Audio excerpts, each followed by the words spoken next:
Now with this video we're going to start looking at some of these equations of circles and highlight some of the procedures for solving them.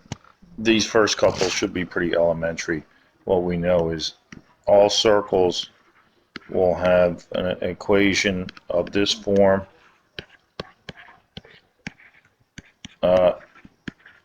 where the center has coordinates h comma k and the radius is equal to r.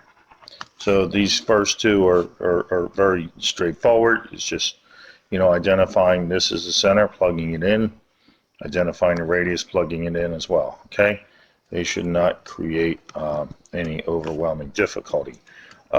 These problems then, what you have to involve yourself with here is to put these in the form of that equation of the circle. So number 3 and number 5 are both the same, and number 4 needs to be completing the square. Now basically the only way to complete the square here is to have the leadoff coefficient of 1, much like what you have in number 4 here. So if I divide everybody by that value of 4, then I'll get x squared. I'm going to line up the terms minus 1x plus y squared is equal to 63/4. So I'm going to leave that as a fraction there. Now, we don't need to complete the square in y because there's no y term. Here, x squared minus 1x, again, completing in the squares calls for adding half of this of the middle coefficient, which is 1/2, squared, which is 1/4. Okay, plus y squared, no term, complete the square, but over here 63/4. Don't forget we need to balance it by adding a 4th over here. Okay, having done that, this becomes x, the quantity of x minus 1/2 quantity squared plus y squared is equal to 64/4. 64/4 is 16. So therefore we can identify the center with coordinates of 1/2 comma 0. It's right on the x-axis, and the radius equaling 4.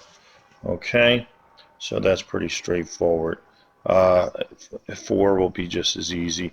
Number 5 is a repeat, as I said, and you can check for more of these problems for completing the square out of your textbook. Number 6 is this is supposed to be has endpoints of the diameter. So essentially this is just saying, there's a circle, okay, you have the endpoints of the diameter, so which implies the segment containing those endpoints, the bisector, the midpoint of that is the center of the circle. So midpoint formula to find the center. So the center is the midpoint, and and then of course you need the radius, and that would be just from the midpoint to either one of the points. Okay, and then of course once you have the center and the radius, then you effectively have the equation of the circle, because you can come right back to that form and put it in. Okay, number 7 and a couple of these I'm going to look at the next video using some sketchpad examples. Okay, so that'll do it for this video. Again, we'll look at the back side of the page here on the next video.